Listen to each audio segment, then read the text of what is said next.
अभी अभी Donald Trump की तरफ से एक पोस्ट करके दुनिया को जानकारी दी गई है कि ईरान के ऊपर आने वाले 5 दिनों में ज्यादा बड़े हमले नहीं होंगे। आने वाले 5 दिनों में हम ईरान के तेल ठिकानों को निशाना नहीं बनाएंगे, ईरान के पावर हाउस को भी निशाना नहीं बनाया जाएगा। दरअसल डोनाल्ड ट्रंप ने दावा किया है कि पिछले 2 दिनों से दुश्मनी से हटकर तेहरान और वॉशिंगटन यानी अमेरिका और ईरान एक दूसरे से बातचीत कर रहे हैं और समाधान निकालने की कोशिशें की जा रही हैं। ईरान और अमेरिका के बीच पिछले 2 दिनों में जो बातचीत हुई है उसका रिजल्ट काफी अच्छा रहा है। आने वाले 3 दिनों तक हम और बातचीत करेंगे और कोई बीच का रास्ता निकालने की कोशिश करेंगे। इन 5 दिनों के अंदर ईरान के ऊपर किसी तरह के हमले नहीं किए जाएंगे। ईरान की मिलिट्री साइट को इजराइल निशाना बनाता रहेगा, लेकिन ईरान की जो ऑयल फैसिलिटी है और जो पावर हाउस है उसको अमेरिका निशाना नहीं बनाएगा, क्योंकि डोनाल्ड ट्रंप की तरफ से लगातार धमकी दी जा रही थी कि हम आपके अंदर अंधेरा पैदा कर देंगे, आपके बिजली संयंत्र को पूरी तरह से तबाह कर देंगे। ट्रंप ने कहा है कि हम 5 दिनों तक ऐसा नहीं करेंगे। बातचीत जारी है, अगर कोई रिजल्ट निकलता है तो फिर हमले पूरी तरह से बंद हो सकते हैं। दोस्तों, क्या डोनाल्ड ट्रंप ये जो बातचीत की बात कर रहे हैं ये अरबी देशों के दबाव में कर रहे हैं? क्योंकि ईरान ने साफ चुनौती दे दी है कि हमारे बिजली संयंत्र पर अगर हमला होता है, पावर हाउस को हमारे कोई भी नुकसान होता है देश के अंदर, तो उसका बदला हम इन अरबी देशों से लेंगे। जब इस तरह की धमकियां ईरान की तरफ से दी जा रही हैं तो हो सकता है कि अरबी देशों ने ही ट्रंप के ऊपर प्रेशर डाला हो कि भाई अभी हमले मत करो। फिलहाल लास्ट वीडियो में आपको बताया था कि बिजली संयंत्र पर हमले की खबर है, लेकिन हमला वहां नहीं हुआ था, उसके आसपास के एरिया में हुआ था। ट्रंप 3 दिन से धमकी दे रहे थे, लेकिन बिजली संयंत्र पर हमला नहीं किया, उसके पास में हमला हुआ। नुकसान किसी तरह का ईरान को नहीं हुआ है। IRGC की तरफ से कहा गया है कि आपने हमारे स्कूलों पर हमले किए, हमने बदले में आपके स्कूल पर हमला नहीं किया। आपने हमारे हॉस्पिटल पर हमले किए, हमने बदले में आपके हॉस्पिटल पर हमला नहीं किया। लेकिन अगर आपने अब हमारे बिजली संयंत्र पर हमला किया तो हम बदले में आपके पावर हाउस को निशाना जरूर बनाएंगे। इतने दिन की जंग में इन अरबी देशों को अभी यह बात समझ में भी आ चुकी है कि ईरान ने जो कुछ कहा है इस जंग में वो किया है। ईरान के ऊपर जिस तरह से हमला हुआ है ईरान ने वैसे ही पलटकर जवाब दिया है। अगर ईरान के पावर हाउस को निशाना बना दिया गया तो तमाम अरबी देशों की हालत खराब हो जाएगी। इसीलिए 5 दिन तक ना पावर हाउस पर हमला और ना ही किसी तेल की फैसिलिटी पर हमला। स्टेट ऑफ हॉर्मुज को लेकर ईरान की तरफ से कहा गया है कि स्टेट ऑफ हॉर्मुज में अगर किसी को अपना जहाज गुजारना है तो उसको पहले से ही ईरानी नौसेना के साथ संपर्क करना होगा। ईरान ने साफ कह दिया है कि दोस्तों के लिए स्टेट ऑफ हॉर्मुज खुला हुआ है। आपको अपना जहाज अगर स्टेट ऑफ हॉर्मुज से गुजारना है तो पहले हमारी नौसेना को इंफॉर्मेशन देनी होगी कि हमारा ऐसा ऐसा जहाज इधर से गुजर रहा है। अगर आप इंफॉर्मेशन दिए बिना स्ट्रेट ऑफ हॉर्मुज को क्रॉस करने की कोशिश करेंगे तो आपके जहाज को निशाना बनाया जा सकता है। ईरान की तरफ से वार्निंग दी गई है कि जो दक्षिणी तट है समुद्र का, वहां पर हम बारूदी सुरंगें बिछा सकते हैं, और अगर एक बार बारूदी सुरंगें समुद्र के अंदर बिछ जाती हैं तो उनको हटा पाना बहुत मुश्किल है। इसलिए बेहतर यही है कि आपको अगर निकलना है तो पहले हमें इन्फॉर्म करें। अगर हमने बारूदी सुरंगें बिछा दी तो फिर आप कितना भी इन्फॉर्म करते रहें, आप अपने जहाजों को नहीं गुजार पाएंगे और बारूदी सुरंगों को हटाना बहुत मुश्किल है। एक बार बिछ गई तो रास्ता पूरी तरह से बंद।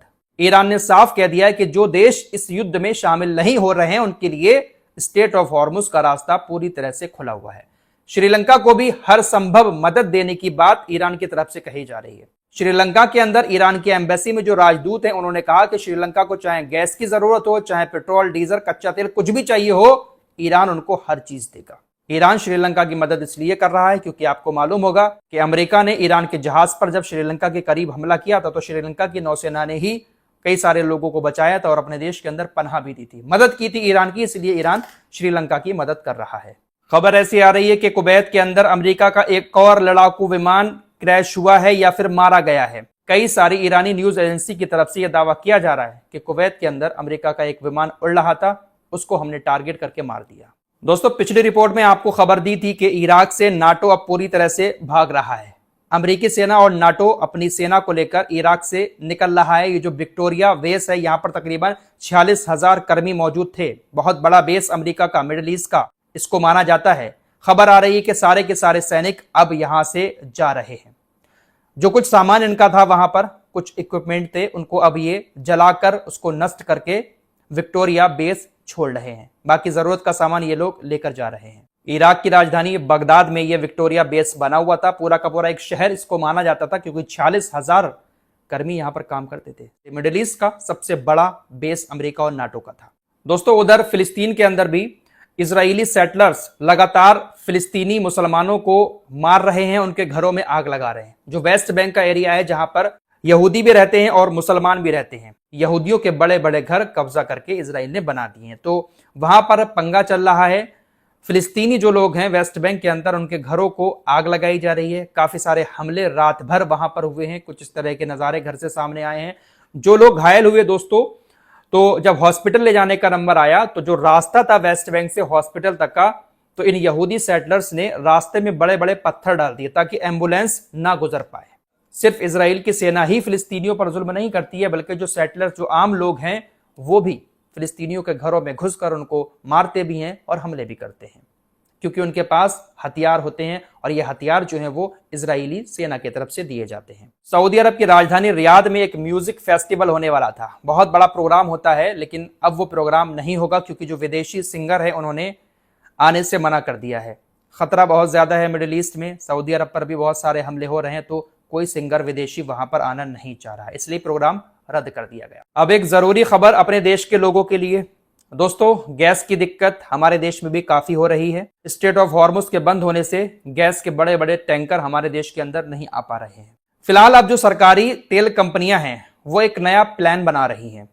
अभी तक प्लान बन रहा है, नियम लागू नहीं हुआ है। दरअसल हमारे घरों में जो सिलेंडर यूज होते हैं वो 14 किलो के होते हैं। सिलेंडर में जो गैस होती है वो 14.2 किलोग्राम होती है। लेकिन अब सरकारी तेल कंपनियां एक प्लान बना रही हैं जिसके मुताबिक जो घरेलू गैस सिलेंडर अब तक 14 किलो का था उसको 10 किलो का किया जाएगा। सिलेंडर वही रहेगा, लेकिन उसमें जो गैस भरी जाएगी वो 14.2 किलोग्राम की जगह 10 किलो भरी जाएगी। तेल कंपनियों का ऐसा मानना है कि हमारे यहाँ पर जो नॉर्मल फैमिली होती है, जिसमें 3-4 लोग होते हैं, वहां पर 14 किलो का सिलेंडर तकरीबन 35 से 40 दिन तक चलता है। अगर हम सिलेंडर में 14 किलो की जगह 10 किलो गैस डालकर देंगे तो ये सिलेंडर 1 महीने तक आराम से चल जाएगा। जो 4 किलो गैस बचेगी उस गैस को उन लोगों के घरों तक पहुंचाया जाएगा जिन लोगों को गैस नहीं मिल पा रही है।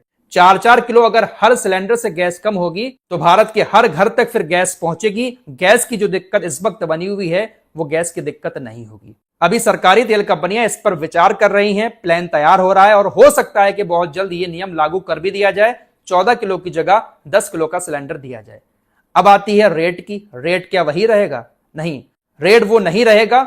10 किलो के हिसाब से ही आपको पैसे देने होंगे। अभी जो 14 किलो का सिलेंडर है उसके जो रेट हैं वो रेट आपको नहीं देने हैं। 10 किलो जब गैस होगी तो उसका रेट सरकार की तरफ से बताया जाएगा। तो इस तरह का विचार किया जा रहा है सरकार की तरफ से। क्या ये सही प्लान है सरकार का? आप लोगों की क्या राय है कमेंट बॉक्स में जरूर बताना, क्योंकि गैस की दिक्कत बहुत ज्यादा है। भारत के अंदर जो एलपीजी की खपत होती है उसका तकरीबन 60% हिस्सा भारत दूसरे देशों से लेता है। 90% गैस खाड़ी देशों से आती है। भारत के कई सारे जहाज अभी भी स्ट्रेट ऑफ हॉर्मुज बंद होने की वजह से समुद्र में फंसे हुए हैं। पिछले हफ्ते 2 गैस के टैंकर आए थे, आपने सुना होगा। इन गैस के टैंकरों में 92,700 टन एलपीजी थी। 92,700 टन की तो लगभग औसतन एक दिन की खपत भारत के अंदर गैस की होती है। आप लोगों को ऐसा लगता होगा कि टैंकर आए हैं, गैस की दिक्कत दूर हो जाएगी। जो गैस आई थी वो तो एक दिन की खपत के बराबर है। मीडिया रिपोर्ट्स के मुताबिक भारत में रोजाना जो एलपीजी की खपत होती है वो तकरीबन 93,500 टन है, जिसमें से लगभग 80,400 टन घरेलू काम में इस्तेमाल की जाती है, यानी हमारे घरों में इस्तेमाल होती है। दोस्तों स्ट्रेट ऑफ हॉर्मुज के बंद होने से हर देश के ऊपर असर पड़ रहा है। हमारे यहां पर कच्चे तेल का भले ही काफी स्टॉक है, लेकिन गैस की सप्लाई सरकार को डेली बनानी पड़ती है। एक जहाज गैस लेकर आता है तो उसके पीछे 2-4 जहाज और खड़े रहते हैं, तो ये सप्लाई जो है चेन चलती रहती है। अब तकरीबन 25 दिन से रास्ता बंद है तो दिक्कत तो होगी ना। अब ऐसे में सरकार मैनेज कर रही है कि दिक्कत आम लोगों को ना हो, इसलिए 14 की जगह 10 किलो गैस सिलेंडर में दी जा सकती है। अभी फाइनल नहीं हुआ है, हो सकता है ऐसा सरकार की तरफ से कर दिया जाए। तेल कंपनियां ऐसा प्लान बना रही हैं। इस रिपोर्ट में इतना ही। कुछ और खबरों के साथ फिर हाजिर होऊंगा। अपना ख्याल रखिएगा। अल्लाह हाफिज।